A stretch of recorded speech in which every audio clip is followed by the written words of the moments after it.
सत्य परेशान हो सकता है किंतु पराजित नहीं हो सकता। रामायण भारत की सबसे प्रचलित पुस्तकों में से एक है।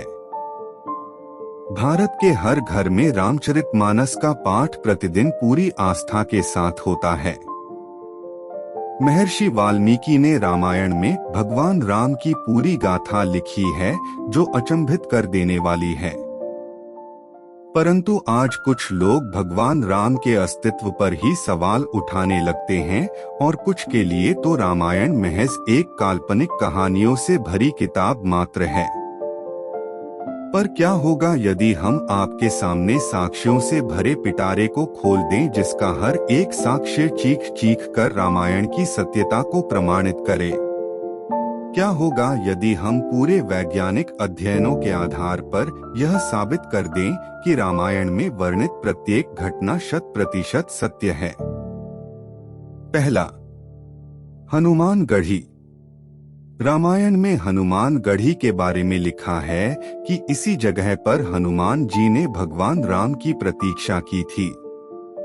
भारत में अयोध्या के पास यहाँ भगवान हनुमान का एक मंदिर भी है। दूसरा, द्रोणागिरी पर्वत। युद्ध में जब लक्ष्मण मूर्छित हुए थे, तब हनुमान जी ने संजीवनी बूटी लाने के लिए द्रोणागिरी पर्वत गए थे, जहां उन्हें कुछ न समझ आने पर पूरा द्रोणागिरी पर्वत ही उठा लाए थे और बाद में उसे वापस उस स्थान पर रख आए।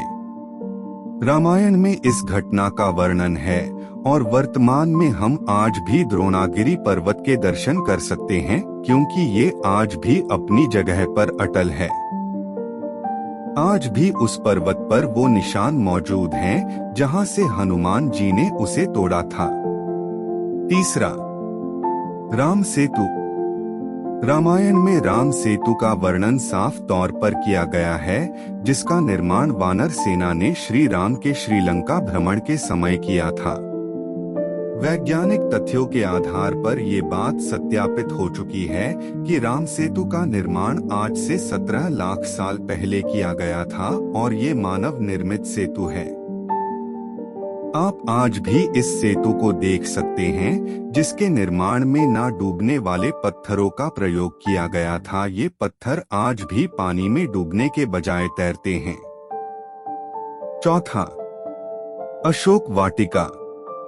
सीता हरण के पश्चात रावण ने उन्हें अशोक वाटिका में रखा था, क्योंकि सीता माता ने रावण के महल में रहने से मना कर दिया था। ये अशोक वाटिका आज भी मौजूद है। पांचवा, जानकी मंदिर। नेपाल के जनकपुर शहर में जानकी मंदिर है। शायद आपको पता हो कि सीता माता के पिता का नाम जनक था, जिनके नाम पर शहर का नाम जनकपुर पड़ा, और सीता माता की मां का नाम जानकी था, जिनके नाम पर जानकी मंदिर का निर्माण किया गया, जहां आज भी लाखों की संख्या में लोग आते हैं। सचमुच एक जीता जागता सबूत है। छठवां, हनुमान जी के पद चिन्ह। हनुमान जी ने जब विशालकाय रूप धारण किया था, तब उनके विशालकाय पैरों के पद चिन्ह कई जगहों पर बने, जिनमें से कई आज भी मौजूद हैं। सातवां, सीता कोतुवा। सीता हरण के बाद रावण उन्हें सर्वप्रथम कोतुवा ले गया था। उस स्थल को आज भी श्रीलंका में पर्यटन स्थल के रूप में सीता कोतुवा के नाम से जाना जाता है। आठवां, पानी में तैरते पत्थर। विश्व में राम सेतु ही एक ऐसा पुल था जिसके पत्थर पानी में तैरते थे। सुनामी के बाद रामेश्वरम में जब इन पत्थरों के बारे में पता चला, तब इन्हें दूसरे पत्थरों के साथ पानी में फेंकने पर ये पत्थर पानी में डूबने की बजाय तैरने लगे। वैज्ञानिक शोधों के पश्चात इन पत्थरों की संरचना ही अनोखी पाई गई है। नौवां, रावण का महल। श्रीलंका के पुरातत्व विभाग को खुदाई के दौरान एक महल मिला, जिसमें कई गुप्त रास्ते हैं जो शहर के मुख्य केंद्रों तक जाते हैं। ये प्रमाणित हुआ है कि ये रास्ते मानव निर्मित थे और ये अनुमान लगाया जा रहा है कि ये महल रावण का वो महल है जिसकी चर्चा रामायण में की गई है। 10वां, श्रीलंका में हिमालय की जड़ी बूटियों का मिलना।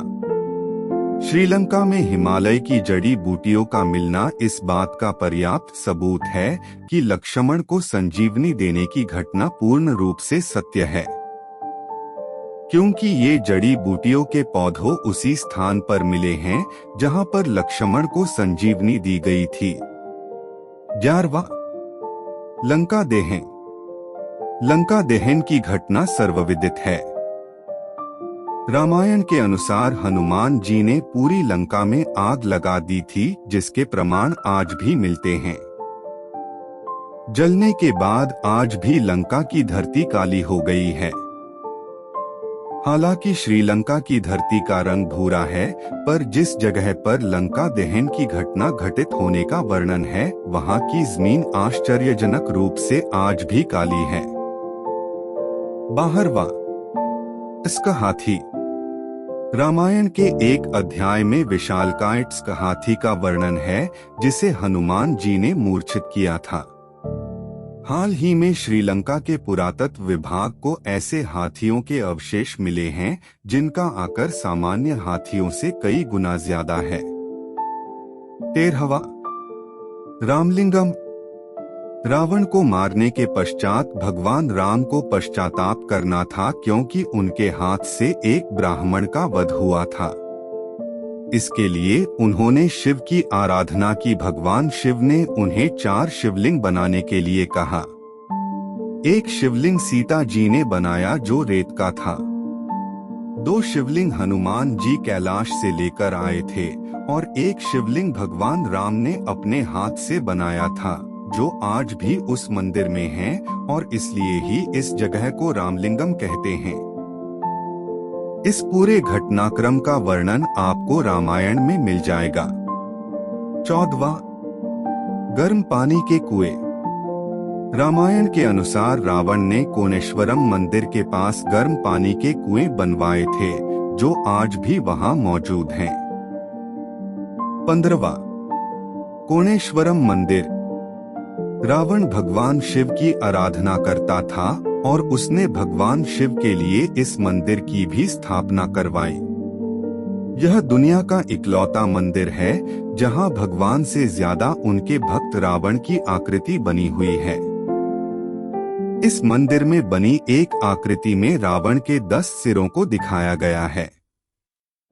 कहा जाता है कि रावण के 10 सिर थे और उसके 10 सिर पर रखे 10 मुकुट उसके 10 जगहों के अधिपत्य को दर्शाता है। हम आशा करते हैं कि आपके सारे संशयों का हमने पर्याप्त उत्तर दिया है। साथ ही ये तथ्य इस बात को मानने के लिए पर्याप्त हैं कि रामायण में वर्णित प्रत्येक शब्द सत्य है।